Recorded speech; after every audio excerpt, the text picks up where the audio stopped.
Sweeping housing changes coming faster than some anticipated. A compromise bill passed by lawmakers during last week's veto session looks to help some 1,200 people living in hotels find permanent shelter. But it did more than that. As of July 1st, this coming Saturday, a separate bill also speeds up the process, allowing people to build duplexes wherever you can build a single-family home. That change is coming a year ahead of schedule in the hopes of putting a dent in Vermont's housing shortage. Channel 3's Calvin Cutler joins us live now from St. Albans. Calvin, this took some cities by surprise, it sounds like. Right, it did. Leaders here in St. Albans are working on creating up to 200 housing units over the next 5 years, in part by building on brownfields like this one you see right here behind me in town. But housing reforms that took place this past legislative session are a big shift for many towns, and local municipalities are working on changes to see what those, or working on plans to see what those changes should look like.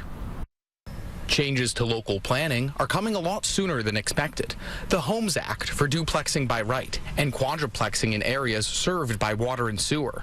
During the hotel-motel negotiations last week, duplexing by right was moved up by a whole year. Towns and select boards need to start planning sooner. You know, the city of St. Albans has a zoning law that does a very good job of maintaining the form of our neighborhoods. In St. Albans, the City Council recently approved an updated zoning bylaw allowing the city to permit 3 to 4 unit buildings at the same per unit density as a single family home. And so the interim zoning provided that guidance on what density those dwelling units should be permitted at. Meaning you have to have 4 times the lot size for a 4-unit apartment than you would a single-family home. But at least one lawmaker says the new policy is out of step with legislative intent. It's a way to get the kind of housing available that creates our first homeowners and really starts to develop our local housing market quickly. State Senator Keisha Rom Hinsdale, the lead sponsor of the Homes Act, says the bill's intent is to build more houses on smaller lots, including infill and more units per acre, to give more people a path toward renting or owning a home. We're saying that you have to have a huge lot in order to have multifamily housing, either pushes that housing out or, simply makes it a luxury complex again. Ultimately, we will be changing our zoning to be in full compliance with state law that was revised by S100.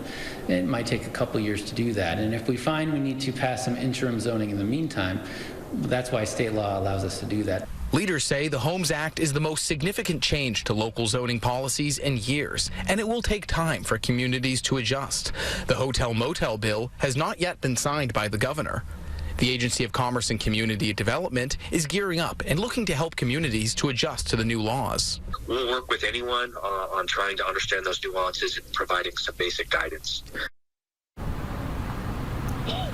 Now, local zoning and permitting is only half of the picture. The Homes Act also sets up another study of Act 250 to ascertain whether changes, if any, should be made to the now 53-year-old land use law. For now, reporting live in St. Albans, Calvin Cutler, Channel 3 News.